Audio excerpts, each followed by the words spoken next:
Le Café Vanout vous aide à savourer chaque moment. Comme un matin tranquille.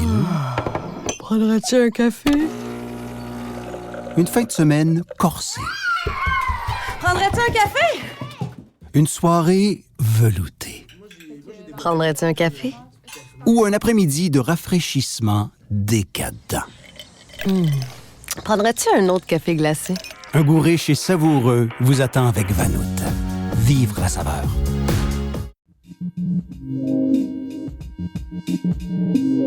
Nous sommes le jeudi 24 avril. Voici à la une.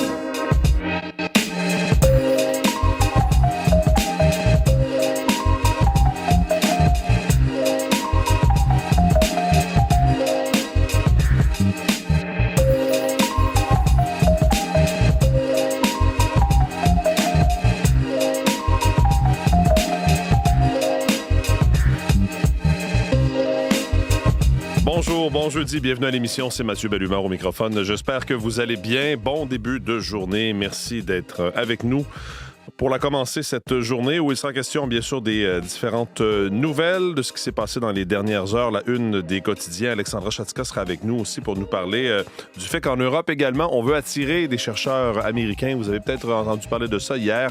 L'Université de Montréal, l'Université Laval font des démarches pour attirer des chercheurs américains, des cerveaux américains, justement dans les universités ici au Québec ou au pays, étant donné la situation que l'on connaît bien sûr avec Donald Trump aux États-Unis.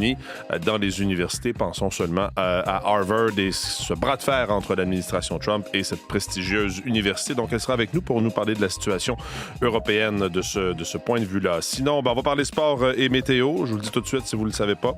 Le Canadien a perdu hier. Ça se complique un peu plus pour l'équipe. Olivier sera avec nous dans les prochaines minutes. Pour l'instant, je me tourne tout de suite vers Vincent Maisonneuve. Salut Vincent. Bonjour Mathieu. Alors, on va se parler ensemble de Donald Trump. Oui. Justement, je parlais de la fuite des cerveaux des États-Unis, des universitaires, des chercheurs qui cherchent justement peut-être à quitter le pays, aller ailleurs où peut-être leur liberté académique serait moins compromise. Ça, c'est une chose, mais toute la question des tarifs, on en parle peut-être moins, mais ça reste dans l'air. Et hier, il en a été question lors d'une prise de parole de Donald Trump à la Maison-Blanche. Oui, Donald Trump qui signait des décrets, justement, des décrets où il s'en prenait encore à l'université Harvard, notamment, mais qu'il a parlé aussi de la Chine en voulant laisser entendre une certaine désescalade. Par contre, pour ce qui est de l'industrie automobile canadienne, il a dit que des tarifs pourraient encore augmenter. Il a parlé des tarifs réciproques qui pourraient revenir d'ici 2 à 3 semaines. Bref, il continue à dire une chose et presque son contraire en même temps au sujet des tarifs. Mais pour ce qui est de la Chine, on sent que le ton du président américain est beaucoup plus conciliant présentement. Il voit sans doute l'effet sur les marchés et sur... il y a aussi eu la visite des grands patrons de Walmart et de Target. Ça a dû aussi le convaincre de peut-être de modérer un peu ses propos. On y revient dans les prochaines minutes. Pour tout de suite, on va parler de sport. Les Caps qui récupèrent la passe. On entre dans le territoire avec Leonard. Il freine. Passe à Bouvier. Autre passe.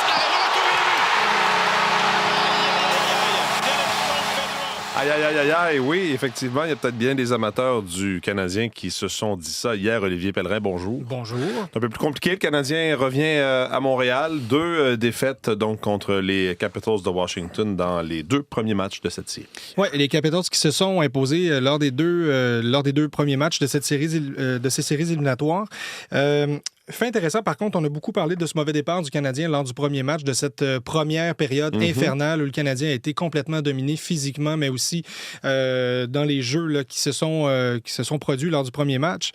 Là, ça n'a pas été le cas hier. Il y a eu un bon départ du Canadien qui a tenu le coup peut-être pendant une période et demie et par la suite, on a vu les Capitals à la maison, peut-être très inspirés.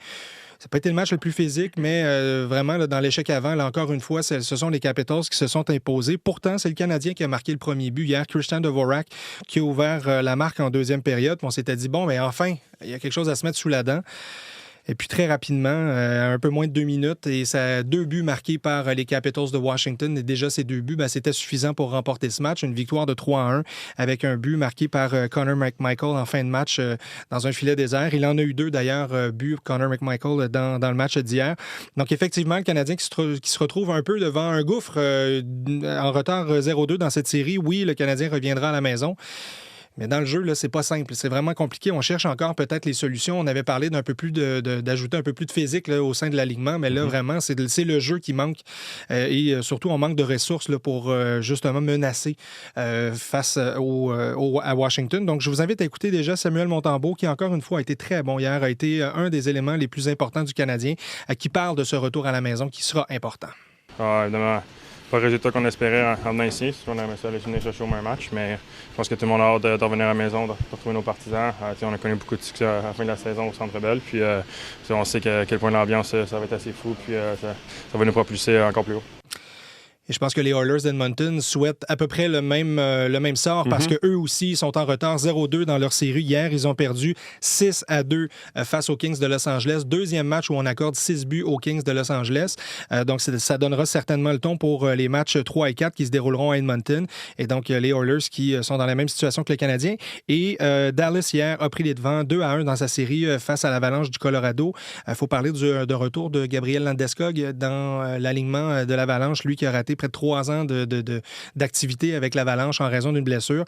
Un retour hier, mais malheureusement, ça ne fut pas suffisant pour inspirer son équipe qui s'est inclinée hier, je le rappelle, 2-1. Et puis, on va continuer à parler de hockey, cette fois de hockey féminin. Vancouver va accueillir une première équipe de la LPHF, donc expansion pour cette ligue féminine. On avait déjà donc formulé ce désir d'ajouter 2 équipes probablement pour la saison 2025-2026 de la LPHF. Hier, on a confirmé la ville de Vancouver, donc cette première équipe d'expansion. C'est intéressant parce que là, on a une expansion vers l'ouest. On avait beaucoup d'équipes là, concentrées dans l'est de l'Amérique du Nord, si je peux dire. Là, on s'en va vers l'ouest. Et la deuxième ville qui filtre pour l'instant, ce serait Seattle, qui s'ajouterait comme deuxième équipe d'expansion. Logique, ouais. Exactement. Donc, on ajoutera peut-être tranquillement des équipes dans l'ouest pour essayer d'équilibrer un peu les déplacements. Parce que là, Vancouver aura beaucoup de déplacements pour ces matchs.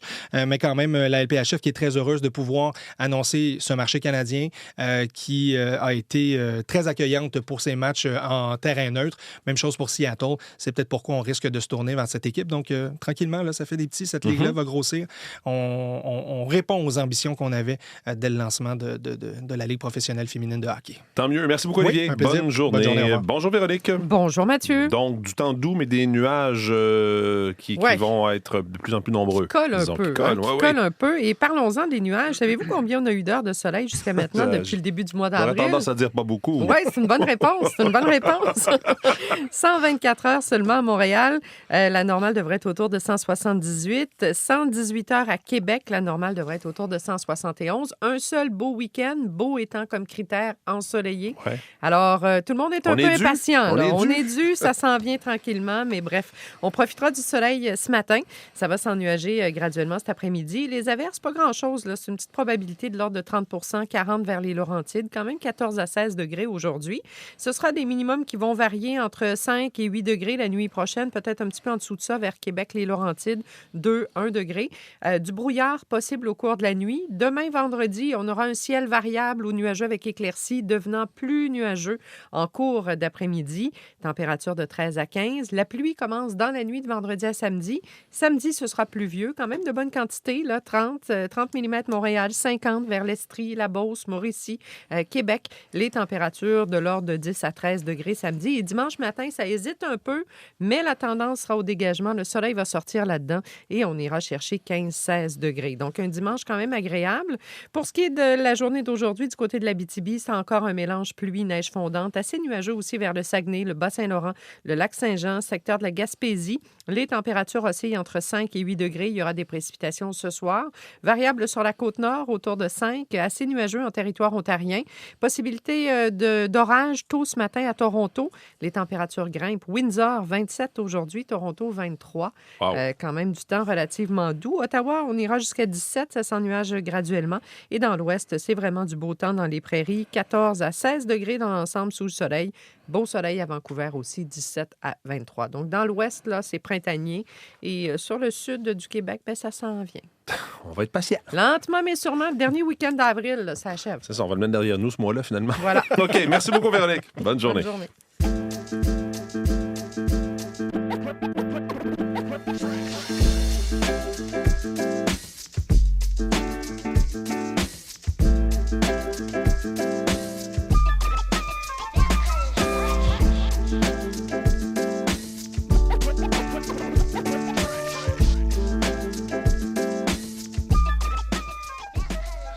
Vincent, Donald Trump continue de souffler le chaud et le froid au sujet de l'imposition de ses tarifs. On l'a senti, il baisse le ton face à la Chine. D'ailleurs, les marchés ont aimé ça. On a vu du vert au cours des dernières heures, des derniers jours, mais menace quand même de revenir à la charge dès la fin de cette pause de 90 jours décrétée le 9 avril. Le message du président, donc, reste imprévisible. Toujours imprévisible, fidèle à lui-même, mais avec cette tendance qui se dessine depuis mardi, soit le ton beaucoup plus conciliant de la Maison-Blanche dans le conflit commercial qui l'oppose aux géants chinois. Je vous dirais que le ton du président fait écho aux propos de son secrétaire au Trésor, Scott Bessent, qui affirmait justement mardi qu'une guerre tarifaire avec la Chine est intenable et qu'il envisage désormais une désescalade des tensions commerciales dans un avenir rapproché. Scott Bessent qui a aussi cherché à adoucir le message à l'égard du reste du monde en disant que mettre l'Amérique en premier, ça ne signifie pas que l'Amérique doit être seule. En fait, le secrétaire au Trésor de Donald Trump reprend mot pour mot une formule qui avait déjà été utilisée par Janet Yellen, celle qui occupait ce même poste de secrétaire au Trésor sous Joe Biden. Bref, dans un certain sens, il semble y avoir une tentative de désescalade de la Maison-Blanche à l'égard de la Chine. Le président Trump dit même qu'une entente est possible très bientôt. We are going to have a fair deal with China. It's going to be fair. Are you talking to them actively now? Actively. Everything's active. Nous allons avoir une entente équitable avec la Chine. Le président ajoute que le monde entier veut travailler avec les États-Unis. Pourquoi un ton plus conciliant de l'administration américaine? Bien, sachez que les grands patrons de Walmart et de Target ont rencontré en privé Donald Trump cette semaine, puis les grands bonzes du commerce de détail ont prévenu le président que ces tarifs allaient perturber leur chaîne d'approvisionnement, qu'il allait avoir des étagères qui allaient se retrouver vides dans les grands magasins dans les prochaines semaines. Il y a aussi une douzaine d'États américains, on pense à l'Oregon, le Maine, le Nouveau-Mexique, qui ont intenté une action en justice contre l'administration Trump pour faire cesser sa politique tarifaire, affirmant qu'elle est illégale et qu'elle sème le chaos dans l'économie américaine. Par contre, Vincent, il ne semble pas y avoir de répit à l'horizon pour l'industrie automobile canadienne. Les tarifs de 25 % pourraient augmenter. Oui, Donald Trump a carrément dit qu'il ne veut pas de voitures assemblées de notre côté de la frontière. I really don't want cars from Canada. So when I put tariffs on Canada, they're paying 25%, but that could go up.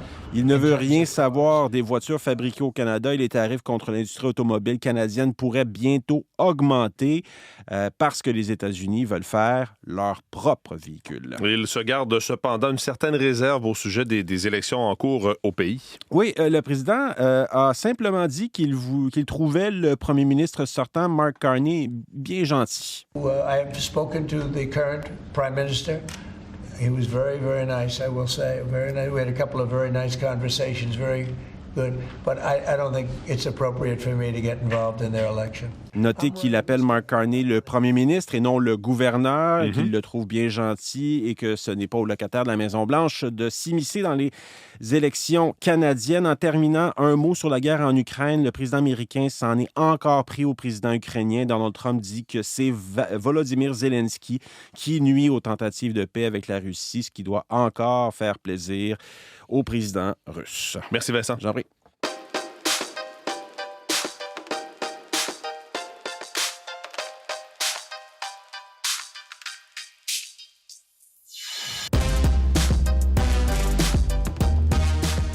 Gabriel Lemarquand-Perrault est dans notre studio d'Ottawa pour la revue de presse. Bonjour, Gabriel. Bonjour, Mathieu. En une du Globe and Mail de ce matin, Pierre Poilievre sera en danger dans sa propre circonscription, justement de la région d'Ottawa.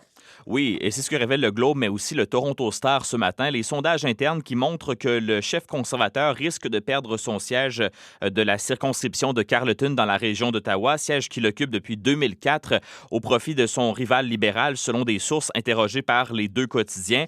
Le chef conservateur risque de perdre sa circonscription dans la région d'Ottawa, alors que le parti s'efforce à envoyer des bénévoles pour sauver le siège qu'il occupe depuis 2004, selon plusieurs sources conservatrices.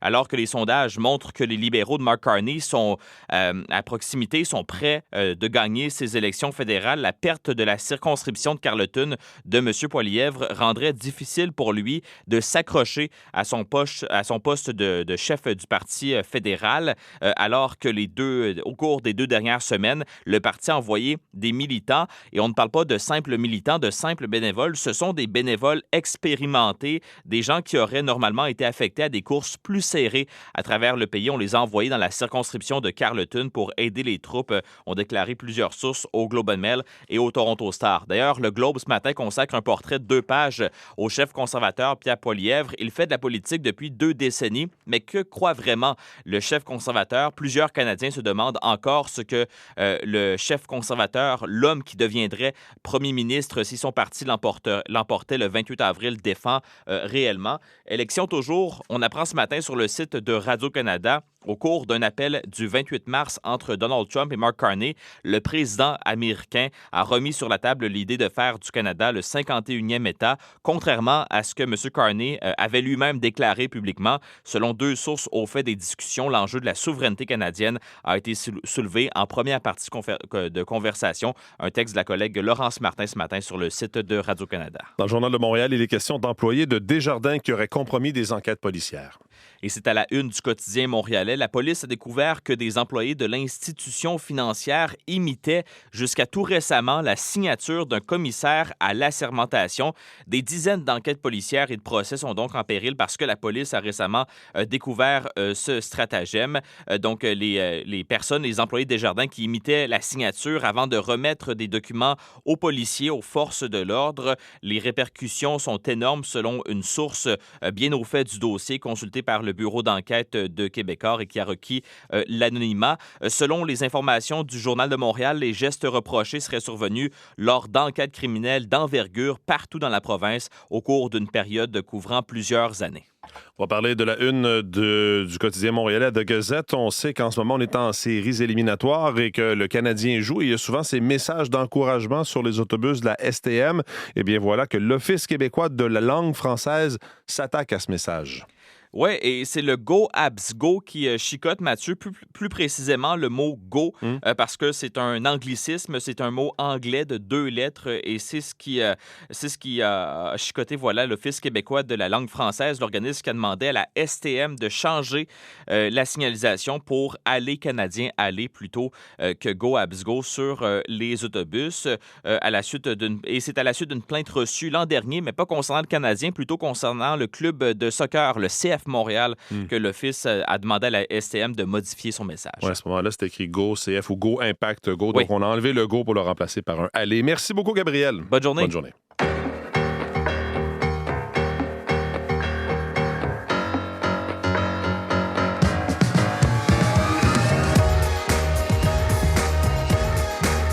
Vous avez peut-être vu ou entendu ou lu hier dans les actualités ces nouvelles concernant, entre autres, l'Université de Montréal, l'Université Laval à Québec, où on veut déployer des moyens pour attirer des chercheurs américains ici, des chercheurs qui pourraient être tentés de quitter leurs universités et trouver, entre guillemets, refuge, trouver une place au Canada, étant donné la situation politique aux États-Unis. On a beaucoup utilisé cette expression, la fuite des cerveaux, pour parler de cerveaux qui allaient vers les États-Unis, étant donné les ressources, bien sûr.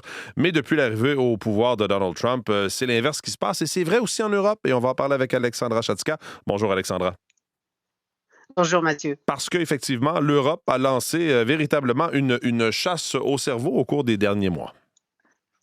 Oui, Mathieu, on ne compte plus les universités européennes qui ont l'intention de profiter, un peu comme les universités canadiennes, du climat de terreur que Donald Trump est en train d'instaurer au sein des grandes institutions universitaires et des chercheurs de Harvard, Yale, Columbia, Stanford, les plus grandes, les Ivy League et autres universités américaines. Et parfois, des plus éminents professeurs ont l'intention de partir.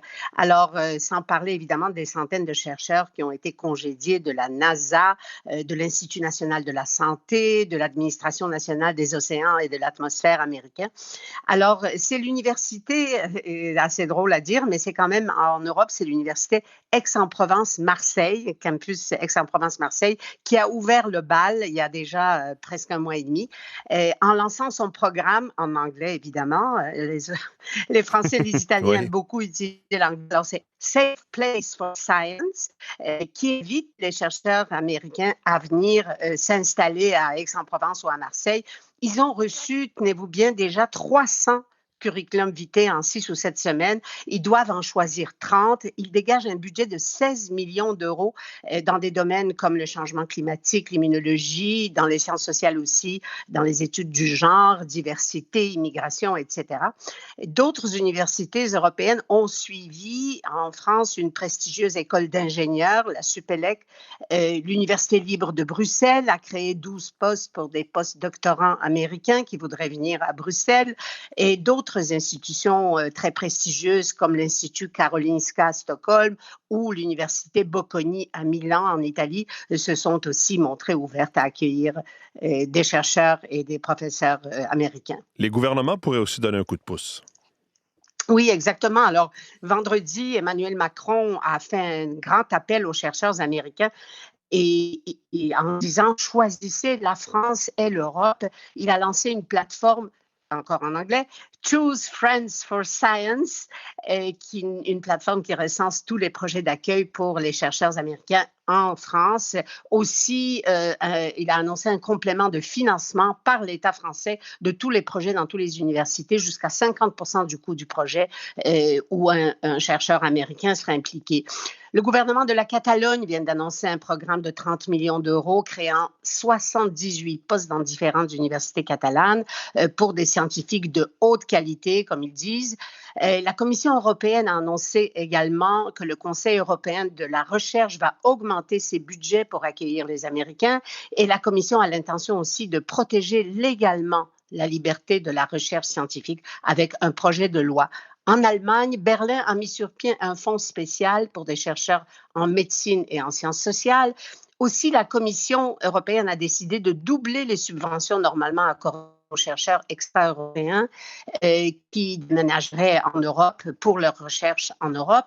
Et tous ont en mémoire, évidemment, en Europe, la fuite des cerveaux, surtout des Juifs allemands durant la Deuxième Guerre ou avant la Deuxième Guerre mondiale, comme Albert Einstein, qui est allé vers les États-Unis, et la majorité d'entre eux ne sont jamais revenus. Alors, le slogan aujourd'hui en Europe, c'est « L'Europe a une responsabilité historique de défendre la liberté académique ». L'ancien président François Hollande a d'ailleurs déposé un projet de loi créant un statut de réfugié scientifique, tenez-vous bien. Il ne reste que quelques secondes, mais quand même, il y a un revers à cette générosité là, des universités européennes. Oui, c'est que les chercheurs en Europe ont de la difficulté à croire qu'ils ont beaucoup de mal à intégrer des jeunes chercheurs européens, français par exemple. Les locaux universitaires sont souvent en piètre état et tout à coup, on trouve de l'argent pour intégrer les dizaines de chercheurs américains. Alors évidemment, ça cause beaucoup ça provoque beaucoup de questions. Et la France, d'ailleurs, consacre beaucoup moins d'argent que les États-Unis à la recherche. Alors, le président de la France, Emmanuel Macron, va rencontrer la communauté scientifique le 5 mai pour en discuter. Alexandra Chatzka, merci beaucoup pour votre participation à l'émission la semaine prochaine. Au revoir. Au revoir. Voilà, c'est tout pour À la Une. Vos équipes du matin prennent le relais dans les prochaines secondes. Bonne journée. Le Café Vanout vous aide à savourer chaque moment. Comme un matin tranquille. Prendrais-tu un café? Une fin de semaine corsée. Prendrais-tu un café? Une soirée veloutée. Prendrais-tu un café? Ou un après-midi de rafraîchissement décadent. Prendrais-tu un autre café glacé? Un goût riche et savoureux vous attend avec Vanout. Vivre la saveur.